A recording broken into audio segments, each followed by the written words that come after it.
I know many of you are coming for the first time. Might be a bit overwhelming. Just you've done so many visits. I'm like, I don't know how is that like in 1 week? Have you done all those visits or like it's go easy, Sometimes it's a bit overwhelming just to be kind of thrown into the deep end and doing going from one place to the other and perhaps not understanding what's going on. Where do we start? It is overwhelming. I think you're coming into this this culture or this manhaj, this way, this system, and it's maybe not you hear people talking about it, but maybe it's different when you actually experience it and what's actually going on when we visit these people and why do we need to visit these people? What's the importance and why are things done in a certain way in this place?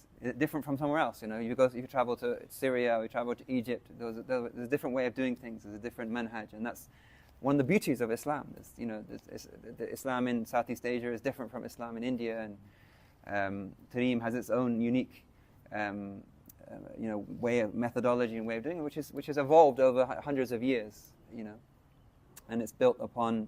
But the foundations, in a way, they're common. The foundations are common across the ummah, but there's certain things which are unique to way the things are done in Tarim and Hadramawt, and it may not be your cup of tea, as we say in English. It may not be your thing.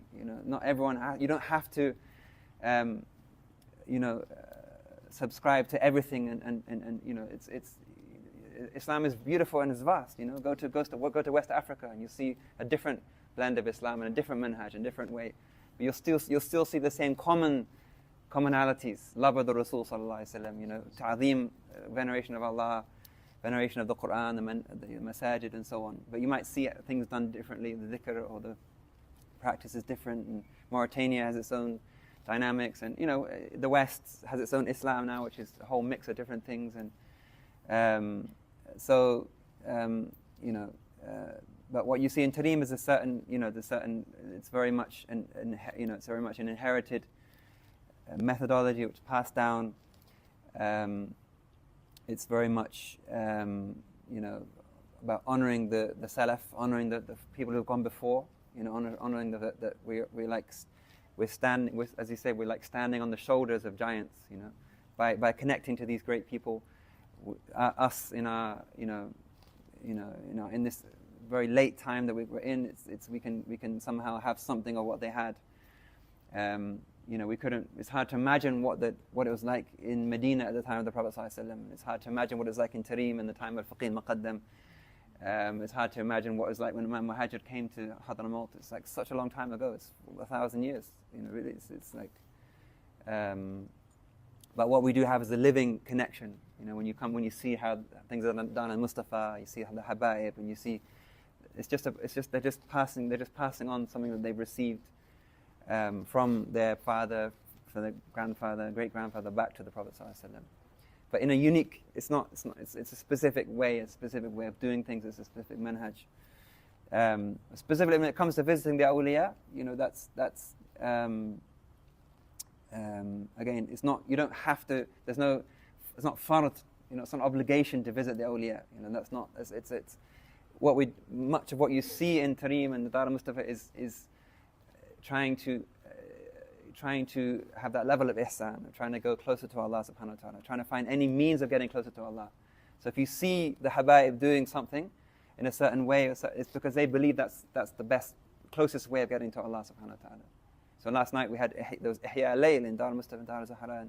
You won't necessarily find that in another place, but they believe that is the best way of receiving Rajab, making the istighfar, all these things. They're specific choices that they made, believing that's the best way. It's not the only way. In Al-Azhar, they probably don't do that. They just have a different way of approaching it somewhere else.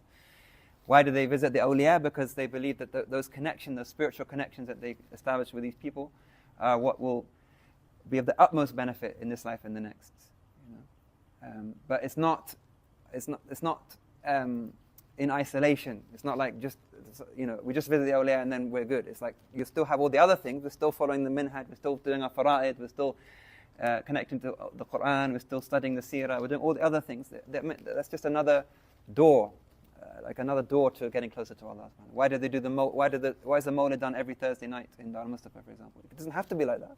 There's no rule that says you have to do the Mawlid, but they believe that that's a tartib, that's a system that they've established to get as a means of getting closer to the Prophet ﷺ. If you go somewhere else, they'll do something else. But they, because there's the presence of these great people, these great imams who've been honored, this valley has been honored by their presence more than many other places. We don't have any. If you come to Scotland, you won't find the graves of the awliya. There may be one or two, inshallah, hidden people, but there's not. We could just have one. That'd be great. We visit them all the time. But in Singapore, you have, mashallah. But in Tarim, there's this incredible concentration of incredible imams. Great imams who reached high levels. That even writing a biography about them is just it can't do justice to what because most of it is an internal state that they can't be described. You get a trace of it in their poetry, for example. When they speak about their experiences with Allah and they speak about their longing for Allah. But the reality of what the state of Shaykh Abu Bakr bin Salim cannot be known. It can't be written down in a biography. Or a biography can just give some details about where they lived and who they studied with and maybe some stories about them. But that's just like the tip of the iceberg.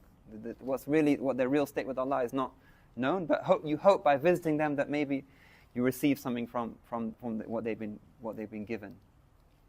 And I think one of the questions was, perhaps we don't feel. We're told all these things. This is so amazing, and these shuyukhs, and maybe we don't feel that. We don't feel that in our hearts. I'm not feeling incredible openings. I'm not having incredible dreams, and I'm not seeing amazing things. And that's not. Don't worry about it. It's not. It's just the fact that Allah has brought you to Tarim, brought you to these places, to Dar al-Zahra, Dar al-Mustafa, to visit these places. That's just a huge sign of tawfiq from Allah subhanahu wa ta'ala. There's very, very few people will ever visit these places. Of the 2 billion Muslims on the planet today, very few people will ever even visit the Haramain, let alone visit Tarim. And we see millions of people. When we go for Umrah, we see thousands and thousands of people. But even them, that's a small percentage of the people who will come. And much, much smaller than that is the people who will ever come to somewhere like Tarim. Even think about coming to Tarim, let alone, So just the fact that you've come to Tarim, you've connected to these people, you visited them, you may not feel anything, and it's not about feelings either. That's another point. It's not about what you feel. It's nice to feel inshirah or feel like amazing feelings, but it's not. Our connection is not based on those feelings. And sometimes we can get into this kind of spiritual talk. Someone's had a dream, someone's seen this or felt this, and it's not. Those are side things. They're nice if they're there, but they're not. We don't measure our deen by those things. You measure the deen by your istiqamah, by your practice, by your consistency, by your presence of heart when you remember Allah, all those things. So if anyone wants to, I can keep talking, or people want to kind of feed off from that, or it's up to you. I can.